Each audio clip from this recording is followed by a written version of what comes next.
Hello everyone, welcome in my class. स्वागत है आप सभी का। आज का हमारा टॉपिक है ICAR, भारतीय कृषि अनुसंधान परिषद।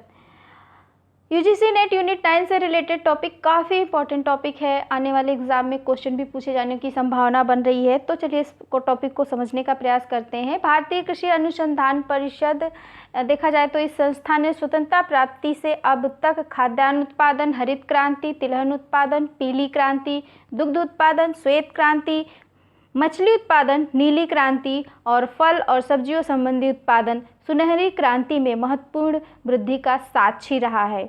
यह सब संभव हो पाया इस संस्था के कारण विज्ञान के आधुनिक अनुप्रयोग, सरकारी समर्थन, भारतीय नीति और भारतीय किसानों के कठोर परिश्रम के कारण।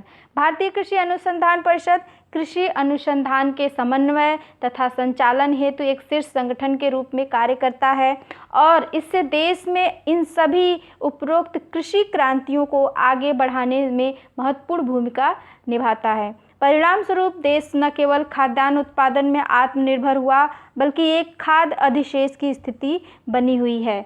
चलिए इस संस्था के बारे में और जानने का प्रयास करते हैं। भारतीय कृषि अनुसंधान परिषद, इस संस्था की स्थापना ICAR की शुरुआत imperial council of agriculture research के नाम से एक स्वायत्त निकाय के रूप में 1929 में हुई थी।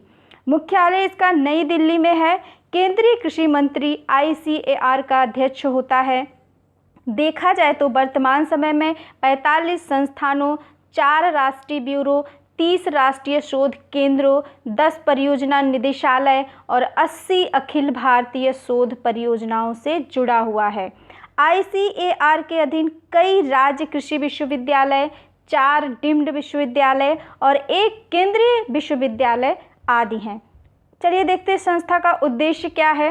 तो हमारा इसमें फर्स्ट है कृषि वानिकी, मरुस्थल, कृषि विकास, शिक्षा व शोध की योजना तथा आर्थिक सहायता तथा अनुप्रयोग करना। मीन्स कि कृषि क्षेत्र में, कृषि वानिकी क्षेत्र में, मरुस्थलों में गृह विकास, शिक्षा व शोध की योजना बनाना, साथ ही उनको आर्थिक सहायता प्रदान करना और उनका अनुप्रयोग करना है।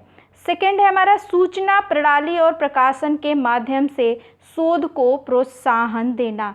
सूचना प्रणाली और प्रकाशन के माध्यम से यह संस्था शोध और सामान्य सूचना के समावेशन गृह के रूप में कार्य करती है तथा तकनीकी स्थानांतरण कार्यक्रमों की स्थापना करती है और उनको प्रोत्साहन भी देती है।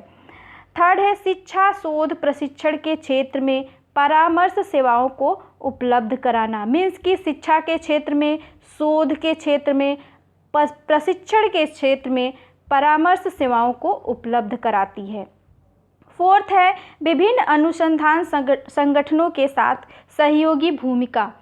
देखा जाए तो यह संस्था भारतीय सामाजिक विज्ञान शोध अनुसंधान परिषद, वैज्ञानिक और औद्योगिक अनुसंधान परिषद, भाभा परमाणु शोध केंद्र एवं विश्वविद्यालय जैसे अन्य संगठनों के साथ सहयोगी कार्यक्रमों का विकास करके ग्रामीण विकास के व्यापक क्षेत्रों की समस्याओं पर ध्यान केंद्रित करती है। मीन्स कि जितनी भी उपरोक्त संस्थाएं हैं उनके साथ सहयोगी भूमिका निभाती है और साथ ही ग्रामीण विकास के व्यापक क्षेत्रों में, यानी ग्रामीण विकास को देखते हुए उनकी जितनी भी समस्याएं हैं उन पर ध्यान केंद्रित करती है और उन समस्याओं को दूर करने के उपाय भी करती है।